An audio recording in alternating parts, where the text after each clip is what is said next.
vamos fazer contato com o professor do Departamento de Geografia da USP, do Programa de Pós-Graduação em Ciência Ambiental, Wagner Ribeiro. Bom dia, Wagner. Bom dia, Glauco. Bom dia quem nos acompanha.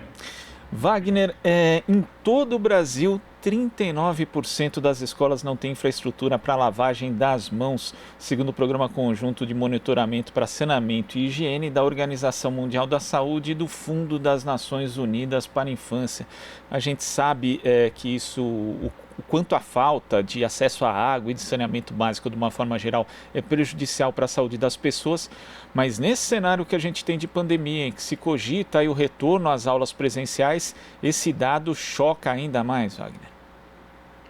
Não há dúvida, Glauco. Você, como sempre, foi preciso já trazendo aí o aspecto mais fundamental, né, desse número alarmante que foi divulgado a semana passada em relatório importante aí, envolvendo o Unicef e outras instituições de grande tradição em pesquisa com recursos hídricos no Brasil e no mundo, eu diria. E, lamentavelmente, né, nós temos aí estados como, por exemplo, o Acre, Rondônia, onde 5, 6% das escolas apenas têm, por exemplo, esgoto, né, coleta de esgoto e tratamento. Como é que você vai voltar, né, às aulas com indicadores dessa ordem? Realmente oferecer às crianças uma situação de risco, do meu ponto de vista, absolutamente desnecessária, né? Então, de fato muito preocupante esse quadro. Mesmo quando a gente pensa em oferta de água segura, né, é um conceito que significa basicamente água limpa, perene também, e livre de contaminação, apenas 39% das escolas da região norte têm essa água oferecida, por exemplo, né? Então, também é uma questão muito séria, né? O documento ele reforça aquilo que nós já sabemos. Infelizmente, há uma grande contradição em toda a região norte do Brasil, que pese nós temos os maiores indicadores per capita, talvez, do mundo, de água, né, como água líquida, né, oferecida, nós temos também, lamentavelmente, os piores indicadores de saneamento básico, incluindo aí, fundamentalmente, acesso à água de qualidade e coleta e tratamento de esgoto. Se a gente for elencar aí também a questão do resíduo e drenagem urbana, aí os números são ainda mais catastróficos, né?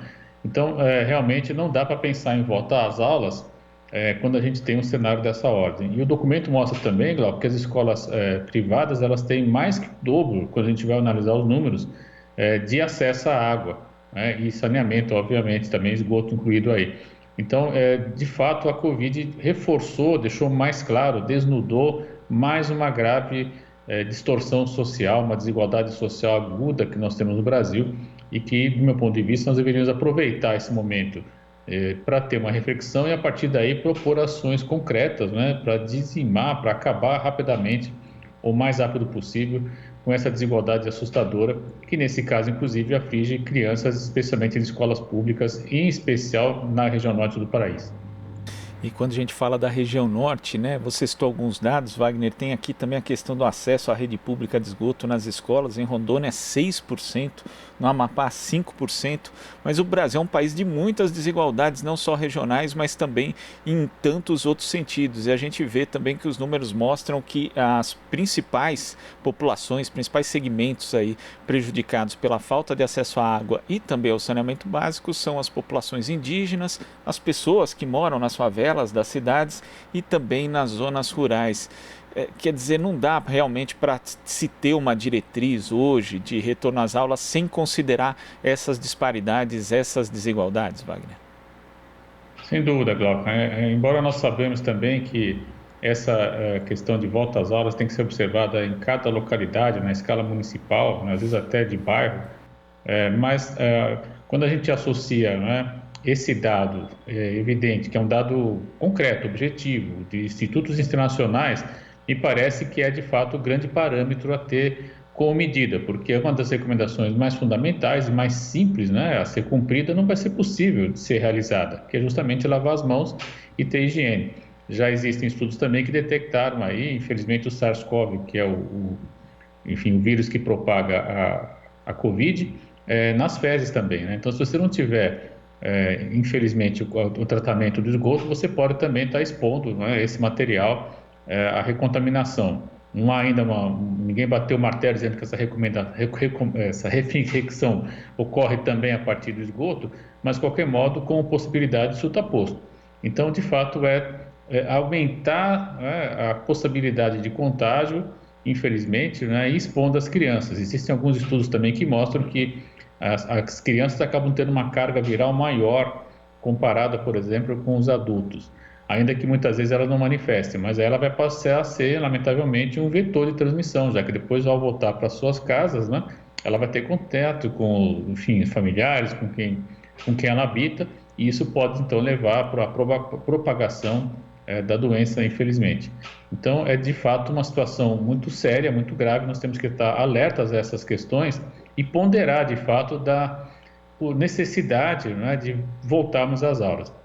Do meu ponto de vista, isso é muito precoce, né? Nós estamos assim, do Estado de São Paulo anunciando que volta agora em outubro, próprio Amazonas, né, o Estado do Amazonas e Manaus, as aulas voltaram, com maior incidência também lá, os professores também estão sendo infectados, né? É importante lembrar também essa categoria muito importante, da qual, afinal, eu também faço parte, eu sou professor ainda que universitário, também de escola pública da Universidade de São Paulo, então somos solidários a todos os professores, e também estão expostos à situação de maior contágio. Então, de fato, é um momento de reflexão, um momento de ter alternativas de educacionais e, evidentemente, do meu ponto de vista, pensar que esse ano, em termos de ensino presencial, ele foi perdido. Isso me parece seria mais razoável pensar em como avaliar e repor esse ano do que ficar forçando a mão, né, por um retorno precoce com os indicadores sociais, especialmente de saneamento, que esse documento apresenta. Então, do meu ponto de vista, é algo a ser realmente ponderado e os pais, né, os estudantes, né, e principalmente os professores devem ter voz ativa nesse processo e, a partir desses relatórios, se posicionar contra a volta ao ensino presencial.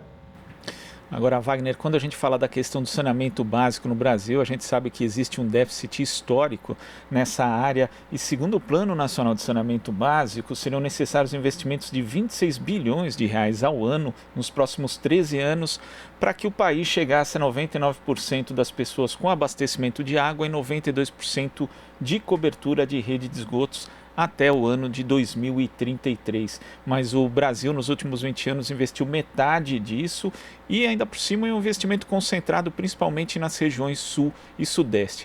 Qual a perspectiva do novo marco de saneamento? A gente sabe que o governo aposta aí na iniciativa privada para solucionar ou para ajudar a reduzir esse déficit, mas a gente sabe também que a iniciativa privada vai atrás de onde ela pode cobrar tarifa e não são ali as regiões mais pobres do norte do Brasil, também do interior e também ali nas periferias das grandes cidades. Diante dessa perspectiva, dá para a gente solucionar isso sem a participação do Estado, Wagner? Não dá, Glauco. Concretamente, não é possível. Eu fiz uma pesquisa em 2008, quando eu estava como professor visitante na Universidade de Barcelona, 2005, desculpe, e naquele momento, desculpe, estava no pós-doutorado, não era visitante, troquei aqui as questões aí, mas isso não importa muito. O que importa é que nesse momento a gente conseguiu identificar claramente como é que atuam as empresas do setor de água, né, incluindo evidentemente o esgoto. E elas vão claramente atuar nas áreas metropolitanas. Por isso que você disse há pouco, né? É evidente que elas vão ganhar escala quando ela tem uma densidade populacional maior.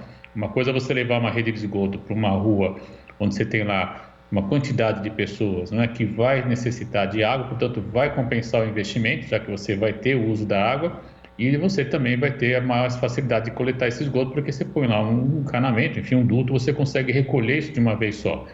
E não é o que ocorre, por exemplo, se você tiver que fazer investimento numa terra indígena, se você tiver que fazer investimento numa região de quilombola. Há pouco a Marilu trazia uma entrevista muito importante envolvendo também quilombolas.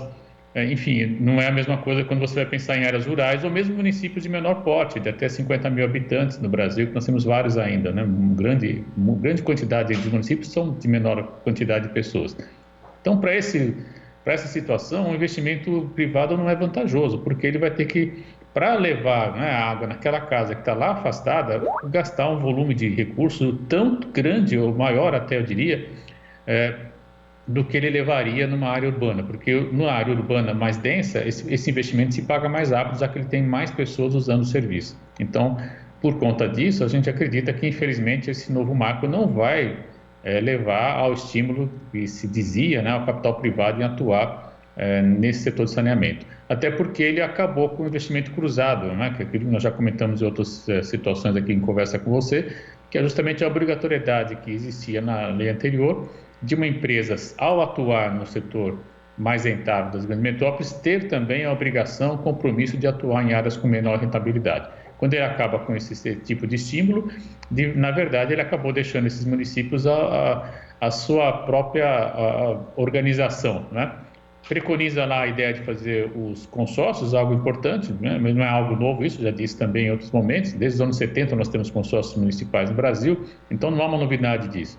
É evidente que o consórcio é importante, sim, mas mesmo com consórcio, você reunir aí alguns municípios, você vai ter ainda um contingente populacional muito aquém de uma área metropolitana, por exemplo. E nas áreas metropolitanas, como você mostrou muito bem, situações de difícil acesso, como por exemplo áreas de comunidades, também é difícil, né, para eles investirem, né, porque o custo é maior, evidentemente, sem falar que tem também a necessidade de tarifas sociais, ou seja, esse investimento não volta. Portanto, só tem uma forma de você levar o esgoto nessas situações, é por meio de justiça social, por meio de justiça socioambiental, e quem faz isso é o Estado. O capital privado, infelizmente, não faz. Não tem como fazer. Wagner, muito obrigado pela sua participação aqui no Jornal Brasil Atual e até semana que vem. Até a próxima, Glauco. Conversamos aqui com o professor do Departamento de Geografia da USP do Programa de Pós-Graduação em Ciência Ambiental, Wagner Ribeiro. Você está ouvindo Jornal Brasil Atual. As notícias que os outros não dão.